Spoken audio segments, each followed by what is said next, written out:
Rádio UFMG Educativa é homenageada pela Prefeitura de Belo Horizonte. Embaixador da Universidade de Montreal realiza palestra na UFMG. Campanha de vacinação contra a gripe é promovida pela CASU.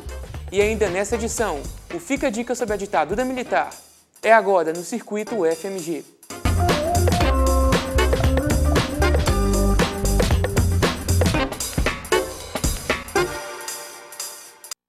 Boa noite. Na noite de ontem, a Rádio UFMG Educativa recebeu o diploma de honra ao mérito da Prefeitura de Belo Horizonte. No mesmo dia, a rádio recebeu um novo transmissor, aumentando o alcance e a qualidade do sinal.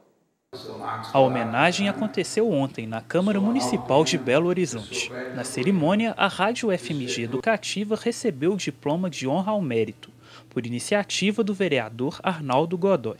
E a Rádio UFMG, nesses poucos anos de existência, tem cumprido um papel, para mim, importante, que é, do ponto de vista da diversidade cultural e principalmente também da diversidade de informação, olhares diferenciados do monopólio dessa grande mídia que tem um discurso unificado, com pouco foco nas políticas, na cultura de Belo Horizonte, nas artes. Para o coordenador executivo da rádio, a homenagem é mais do que um reconhecimento. Ela desafia o canal educativo a sempre se reinventar. Ela nos chama numa responsabilidade maior ainda, porque, na verdade, estamos no momento de aumentar a nossa potência, então esse compromisso vai ter que ser maior ainda com essa divulgação, essa visibilidade ao conhecimento produzido. Então, de certa forma, ficamos muito emocionados, muito felizes com isso, e de outra forma a gente é chamado à responsabilidade de aumentar mais ainda o nosso trabalho. Então, vamos nessa. Criada em setembro de 2005, a UFMG Educativa é homenageada em um momento de expansão. Um equipamento mais moderno vai transmitir a programação do canal a partir deste mês. A potência da rádio está sendo aumentada, da ordem de 10 vezes, o que amplia a sua cobertura para toda a grande Belo Horizonte, com sinal não apenas de potência, mas sobretudo de qualidade, que possa ser captado em todos os lugares.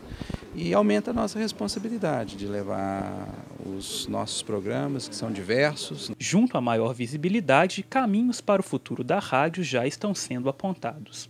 O próximo desafio é o quê? É a Copa do Mundo. É tentar trabalhar uma cobertura, uma análise sobre a Copa do Mundo diferenciada. E aí, para achar esse diferencial, nós vamos conversar e dialogar com a universidade. O que a universidade tem para dizer sobre um evento desse que vai acontecer em Belo Horizonte também? Então, o que a gente vai...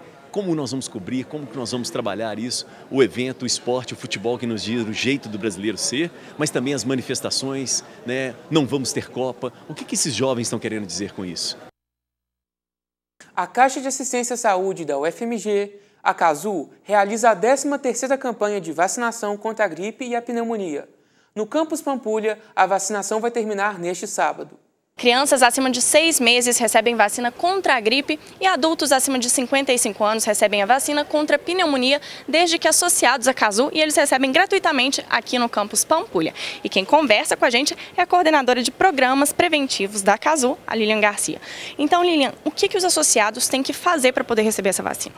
Então, a campanha ela acontece aqui de quarta a sábado. Para vacinar é importante trazer a carteirinha da CASU, a identidade e o cartão de vacinação, para termos aí o histórico, das imunizações.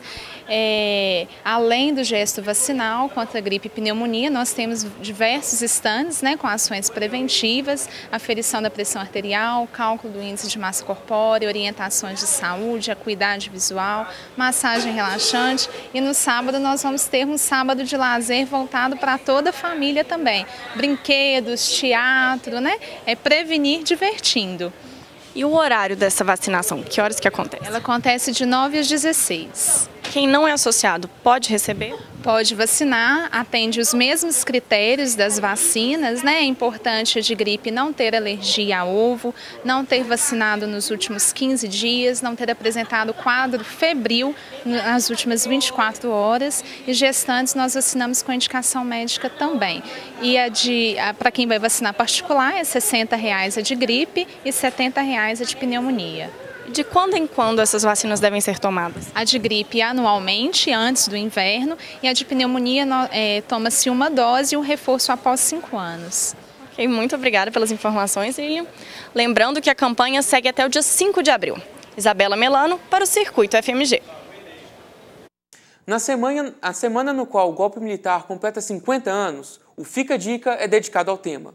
Na dica de hoje, a juventude durante a ditadura militar e atualmente.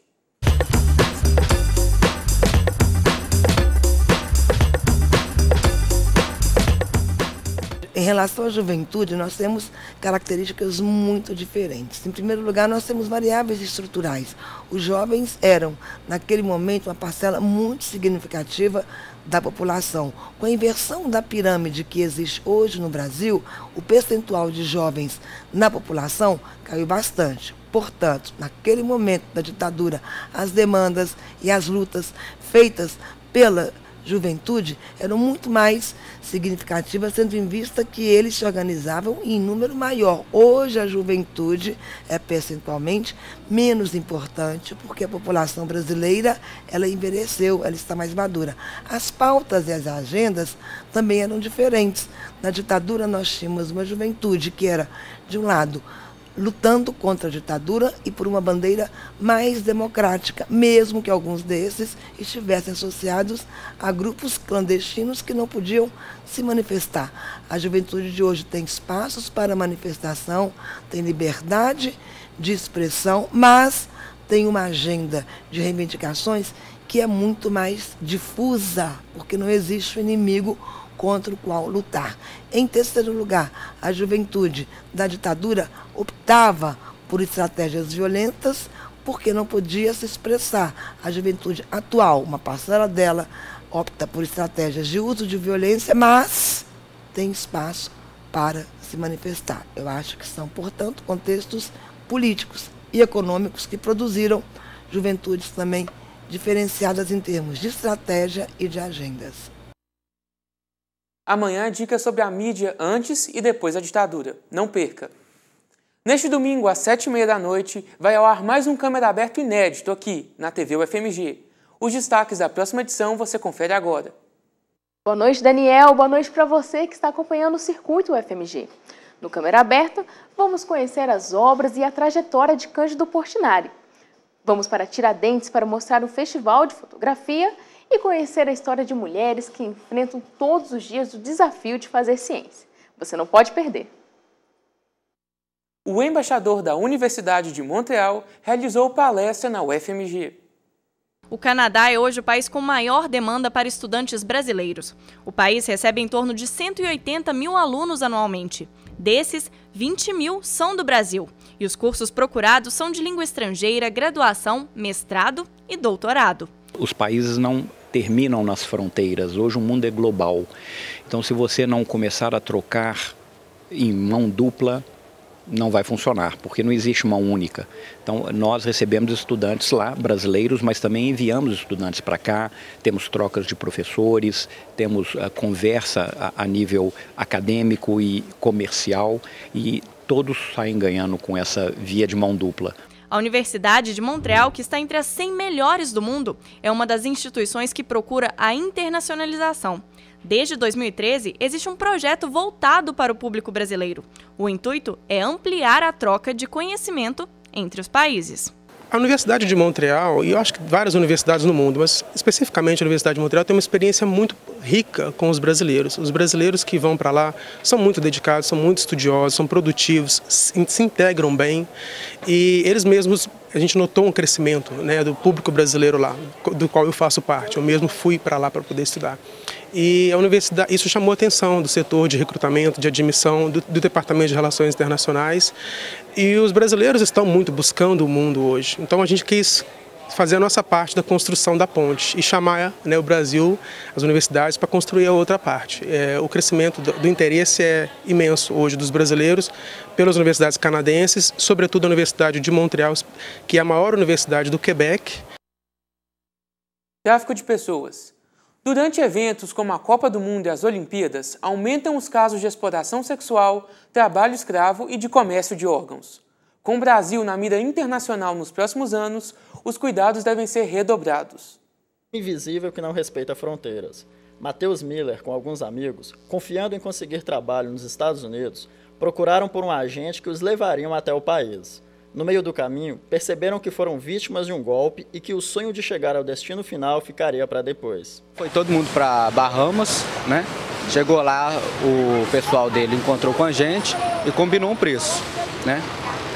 Aí daí uns dias, ficamos lá como uma semana, daí uns dias eles apareceram novamente e falaram com a gente, ó, é hoje, 4 horas da tarde, a gente vai vir buscar vocês, só que eu preciso do dinheiro.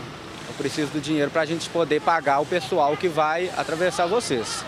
Isso eu entreguei na mão dele 30 mil reais e os meus amigos também entregou mais ou menos essa quantia de dinheiro. E ficamos esperando ele aparecer 4 horas da tarde. Ele não apareceu, nunca mais apareceu. A gente ficou lá 4 meses em Bahamas, não tinha mais dinheiro para pagar o hotel, não tinha dinheiro para nada. Aí a gente foi denunciado para a imigração, a polícia de imigração achou a gente, prendeu a gente, né? A gente foi preso, ficamos 15 dias presos. Foi preciso os familiares conseguir ir no Itamaraty, em Brasília, para poder entrar em contato lá com o consulado lá. Aí nisso a gente teve ainda que desembolsar para pagar a corte, né, a fiança, advogado e passagem de deportação. Nem todos os casos terminam como a história de Matheus. Propostas de trabalho no exterior muitas vezes escondem uma realidade de exploração sexual, trabalho escravo e comércio de órgãos. A dificuldade em encontrar dados precisos sobre o assunto tem sido um desafio para a Secretaria de Estado e Defesa Social do Governo de Minas, que vem junto com outros órgãos trabalhando em iniciativas de combate a esse crime. Nosso principal local de atendimento de vítimas de tráfico de pessoas é o Núcleo de Enfrentamento ao Tráfico de Pessoas. Esse núcleo, a gente acompanhou cerca de 40 casos em que foram atingidas cerca de 400 pessoas. Esses são os dados que a gente considera mais confiáveis em relação ao fenômeno, porque como ele ainda não está regulamentado em lei, a não ser em caso de exploração da prostituição, muitos dados não representam o que efetivamente acontece no caso do fenômeno. Então, o que a gente tem observado são muitos casos de exploração vinculada ao trabalho escravo, que são os que afetam o maior número de vítimas nos casos que a gente acessa. Além disso, a gente tem tentado também consolidar dados de várias instituições em relação ao fenômeno.